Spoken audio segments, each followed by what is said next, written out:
Hey everyone, I hope you all are doing very well in life. I, Tanya, welcome you all once again to another episode of our series 40 Days of Relationship.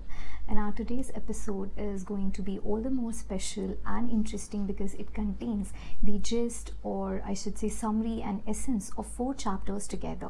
That is from chapter 29 till chapter 32, because these 4 chapters had the content which was overlapping and was in continuation with one another. It cannot be understood separately like chapter wise. So I thought that is why not just make one episode which should contain the summary of these 4 chapters, so that it will be very much easy for us to understand what is the one single idea which has been carried from 29 till 32. Okay, without further ado, let's get started. Okay, so our entire episode has been divided into 5 major points for the ease of understanding. We have not been commissioned on planet Earth just to eat, breathe, sleep, and then wreak havoc in the end on planet Earth. That is what present scenario is all about. But our commission on planet Earth has been done for the fulfillment of a very special purpose, or I should say that our creator had a very special motive, purpose in his mind while creating us, and for the fulfillment of that special assignment we have been brought or given birth on this planet Earth. And our today's episode is all about understanding our special assignment, or that special reason for which we are here today. Okay, so to understand for what special assignment we have been commissioned on planet Earth, let me first make you familiarize with the concept of SHAPE, or I should say acronym SHAPE, where SHAPE. S stands for spiritual gifts, H stands for heart, A stands for abilities, P stands for personality, and last E stands for experience. Let's try to understand it. Now, spiritual gifts or abilities, they are more or less same. So I'm going to pick these 2 letters together and try to, throw light on them first. Gift is something we get and we happily accept it. We don't have a choice, a prerogative, or a right in selecting what we want as a gift. Gift somebody gives you, you happily and readily accept and give your thanks or just a smile. Okay, I'm so grateful that you have given this to me.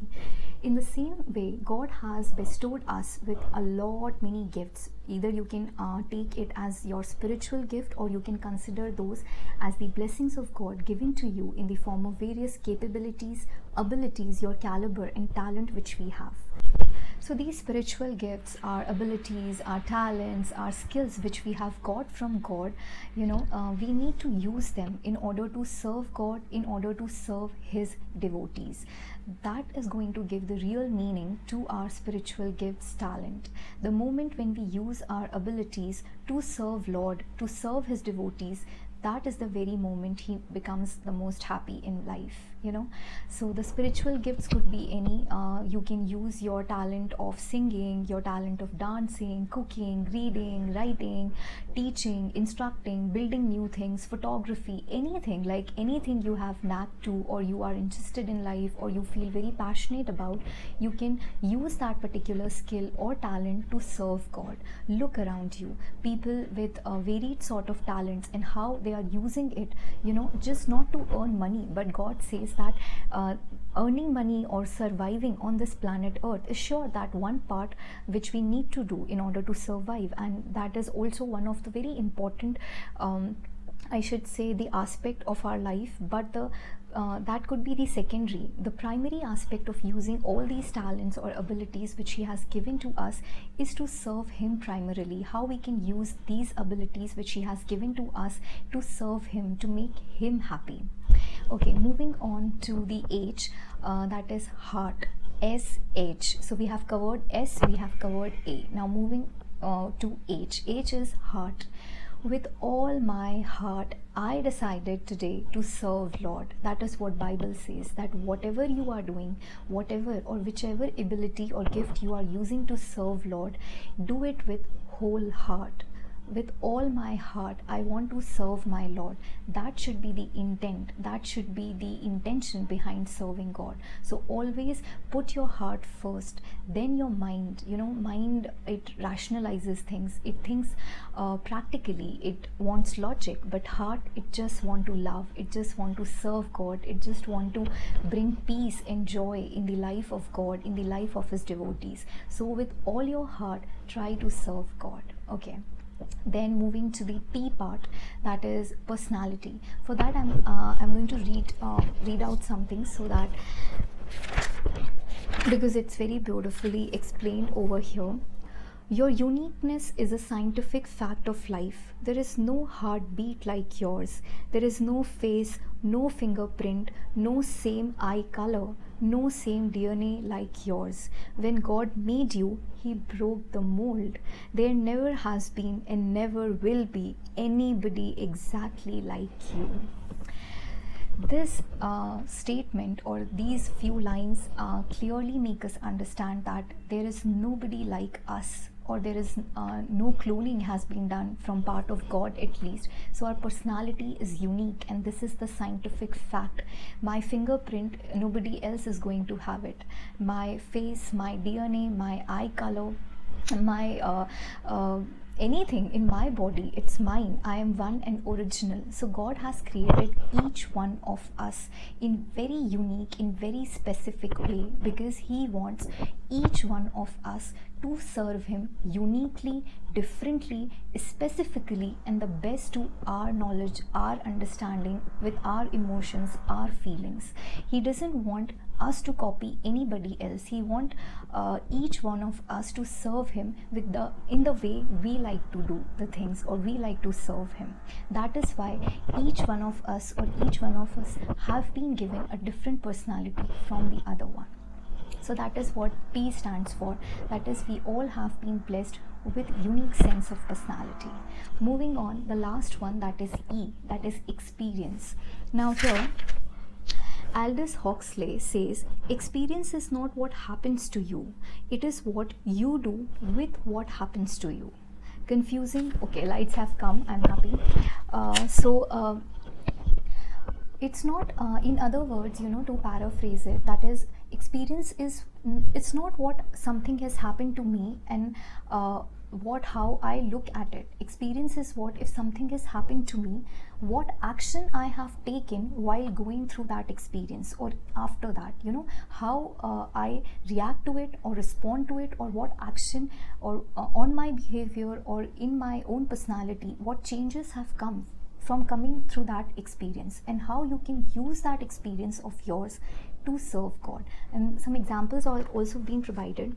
For example, parents of Down syndrome children. Now see, Down syndrome is kind of a body disorder or mind disorder, where body and mind are not in so much coordination with one another, and those children are very weak in their understanding. So the parents who have already been in touch, or their children are going through Down syndrome, they have the experience, so they can share that experience, their knowledge of dealing with such children, to the new parents who might have their children going through such a syndrome. So your experience should help other people.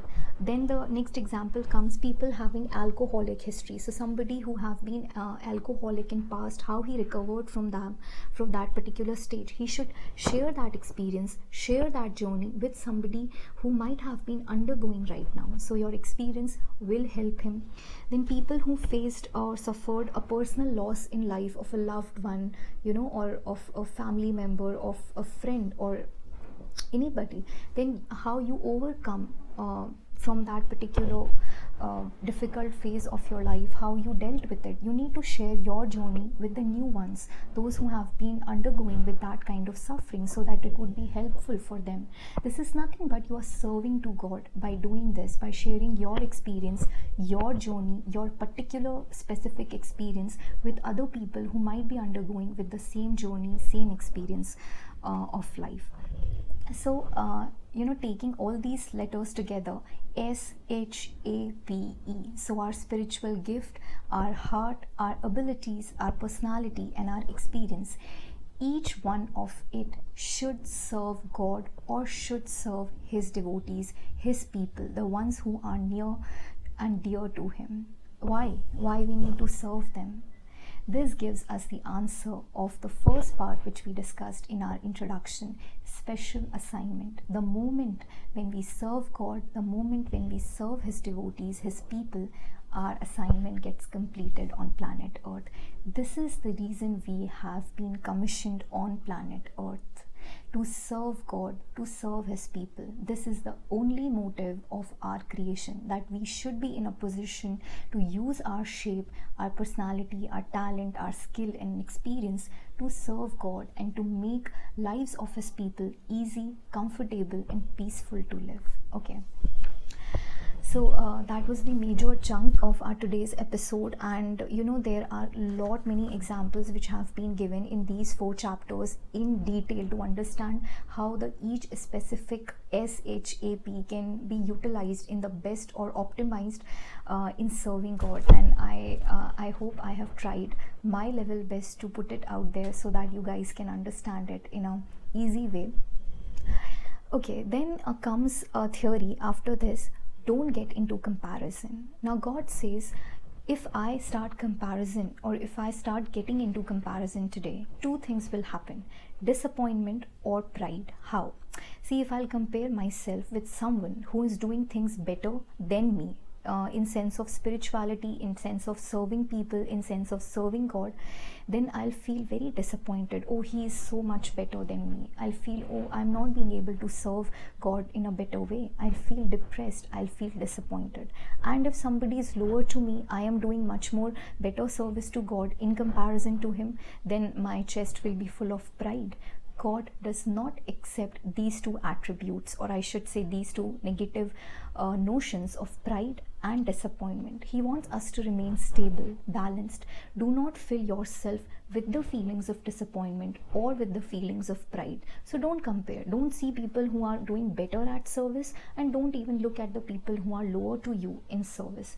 Just try to improve your own self, how I can serve better, how I can serve, improve my service to God, improve my help to his people. So the competition or the comparison should be within. Like, I think most of us already know that. Don't compare outside, compare inside. Okay, with that, I think most of the things I've already discussed. Okay, so we have come with that to the thought of the day. So the thought of the day is, actually I read for the first time when I was in Calcutta in the month of January this year, and I happened to read it in the house of Mother Teresa.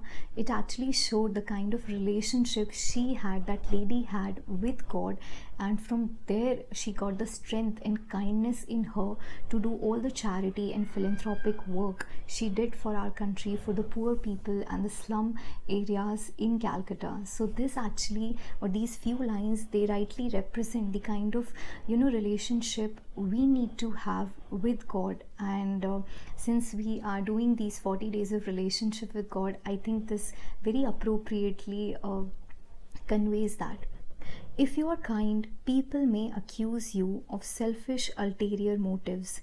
Be kind anyway. What you spend years building, someone could destroy overnight. Build anyway.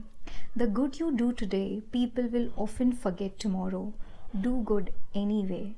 Give the world the best you have, and it may never be enough. Give the world the best you have got anyway. You see, in the final analysis, it is between you and your God anyway. So beautiful, right? Actually, the beauty comes from the fact that it is the absolute and ultimate truth of our life, that the only relationship which will matter in the end, it is between him and us. There is nobody else between that. And because of that simple reason, do good anyway, be kind anyway, keep going anyway, have faith anyway, because in the end it is him and us. It is him and this beauty, this life, this soul which we have over here. So just keep believing, keep having faith, do good anyway, be happy anyway, because if you are happy, he is happy.